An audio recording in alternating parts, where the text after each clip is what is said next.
श्री सीतारामचन्द्राभ्यां नमः। श्रीमद्वाल्मीकि रामायणम चतुर्थः सर्गः। महर्षि वाल्मीकि का 24,000 श्लोकों से युक्त रामायण काव्य का निर्माण करके उसे लव और कुश को पढ़ाना, मुनि मंडली में रामायण गान करके लव और कुश का प्रशंसित होना तथा अयोध्या में श्री राम द्वारा सम्मानित हो उन दोनों का राम दरबार में रामायण गान सुनाना। प्राप्त राज्य स्व रामस्य वाल्मीकि भगवान ऋषि चकार चरितम कृतस्नम विचित्र पदमर्थवत्। श्री रामचंद्र जी ने जब वन से लौटकर राज्य का शासन अपने हाथ में ले लिया, उसके बाद भगवान वाल्मीकि मुनि ने उनके संपूर्ण चरित्र के आधारभूत विचित्र पद और अर्थ से युक्त रामायण काव्य का निर्माण किया। इसमें महर्षि ने 24,000 श्लोक, 500 सर्ग तथा उत्तर सहित 7 कांडों का प्रतिपादन किया है। भविष्य तथा उत्तरकांड सहित समस्त रामायण पूर्ण कर लेने के पश्चात सामर्थ्यशाली महाज्ञानी महर्षि ने सोचा कि कौन ऐसा शक्तिशाली पुरुष होगा जो इस महाकाव्य को पढ़कर जन समुदाय में सुना सके। शुद्ध अंतःकरण वाले उन महर्षि ने इस प्रकार विचार करते ही मुनि वेश में रहने वाले राजकुमार कुश और लव ने आकर उनके चरणों में प्रणाम किया।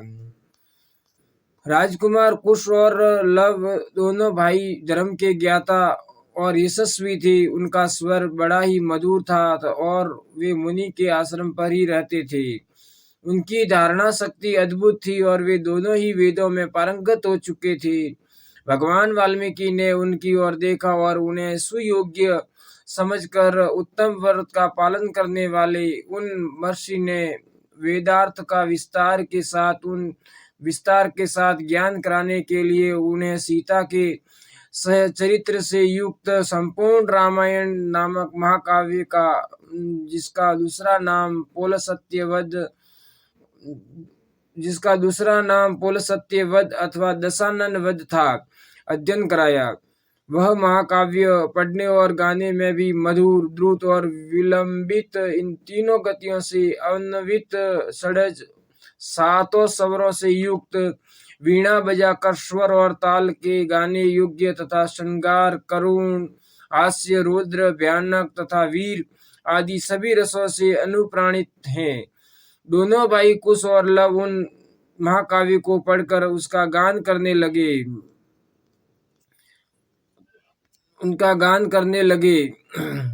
वे दोनों भाई गांधर्व विद्या, संगीत शास्त्र के तत्वज्ञ, उत्तान और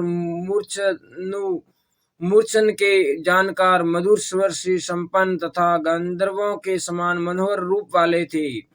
सुंदर रूप और शुभ लक्षण उनकी सहज संपत्ति थे।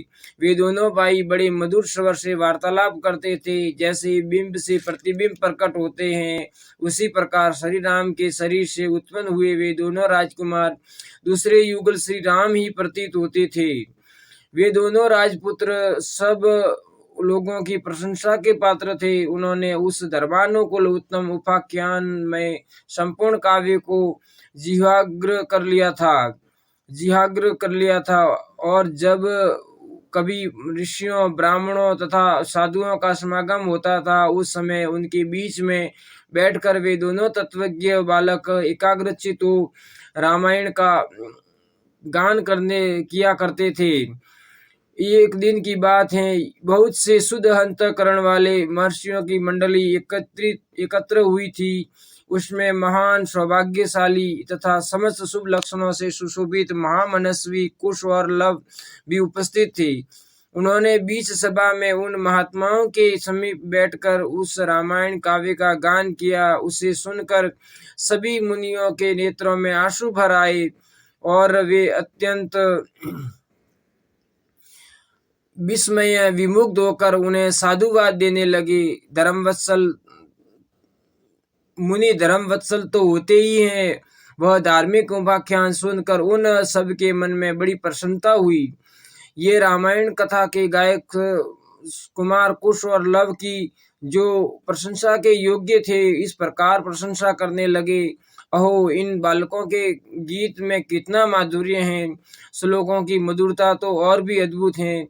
यद्यपि इस काव्य में वर्णित घटना बहुत दिनों पहले हो चुकी है, तो भी इन दोनों बालकों ने इस सभा में प्रवेश करके एक साथ ऐसे मधुर भाव से स्वर संपन्न राग युक्त मधुर गान किया है कि वे पहले की घटनाएं भी प्रत्यक्ष से दिखाई देने लगी हैं, मानो अभी अभी आंखों के सामने घटित हो रही हो।